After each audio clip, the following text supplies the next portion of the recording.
Iltaa vaan meidän kaikille lukuisille tilaajille. Rakkaille tilaajille. Illan aiheena on asennusmeikki.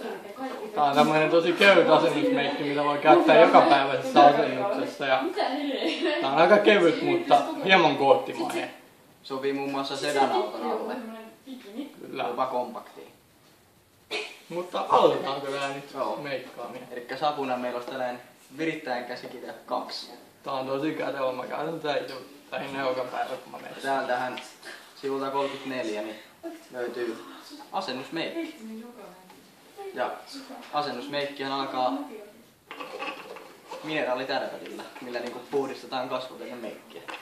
Tää puhdistaa ihon, niin kaikki epätasaisuudet ja mitä nyt on niinku paskaa tuu alustamassa putoillut naamalle. Tästä on kevyesti syödään Ruosteet pois ottasta ja niin edelleen. Joo, tää myös hieman voitelee ja niinku, ehkä se ruosteen syntymistä. Sitten tänne meikin alle tulee tästä aerosolimaali. Tää on kätevä. Tää on ikään kuin pohjustus tälle goottimeikille. Tää on tosi hyvä olla vähän jotain vaaleita sit kun ruvetaan niinku laittaa tuota tummaa tavaraa tuohon. Laitetaan aika kevyesti nyt tätä.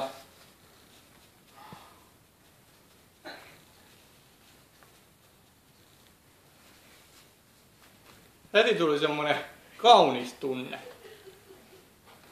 Sitten tää goottimeikki viimeistellään Blackboxista otetulta spray detailerilla. Tällä saa sellaisen hyvän goottiluukin aikaan. Tää on tosi kätevä, kun tää on viimeistelyyn tarkoitettu, niin täällä saa tarkkaa jälkeen. Ja hyvän kiillon.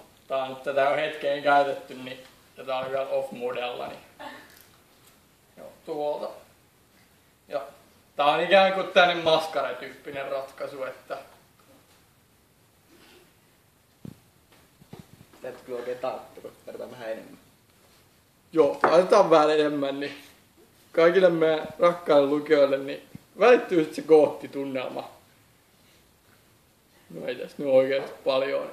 Se on vähän, ei ehkä kameran välity. Tässä kato suoraan siihen työkaluun, sen paperin päällä. Tää on metallia tää työkalu, kyllä se ei hirveästi pysyttäisi. No kyllä se nyt sen aikaa. Kato nyt juu. Oh my fucking god. Juu, no nyt on nätti.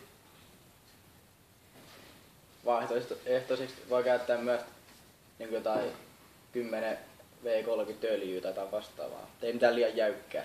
VD40 on tosi toimivaa näissä hommissa. Se on sit jos haluu semmoista raikkaampaa ja kesäistä tyyliä. Eikä niin tummaa. No sitten vielä hiukset kuntoon, sellainen asennuskampaus. Eli tähän sopii ihan normaali vasara. Näitä saa rautakaupasta. Tää suoristaa kaikki takut. Mitä nyt yleensä tämmösiin pitkiin hiuksiin tulee. Sitten jos täällä niinku oikeesti vasara päällä vähän. Täällä sais vähän niinku näitä aivoja hereillä. Ja sit vielä vikaksi jakoa vaan, koska kaverilla on aina ruukit löysällä. Eli tätä tosiaan käytetään, tääkin vähän ruosteen yksilö, niin täällä ihan suoristetaan ripset. Tai käännetään se, mitä nyt ikinä haluaa. Tää on kätevä, kun tää voi vääntää omille ripsille sopivaksi. Tuosta käännetään. Näppärä. Ja sitten lopputulos yleensä on niin nättiä. Ja minkä on tästä loppuarvoista tälle meikille? No tää on ehkä 4/5, koska en mä mikään gootti oo, mut kyllä mä niinku tykkään, että tää on helppo, arkipäiväinen, sopii joka naamaan, asennusnaamaan. Se on moro.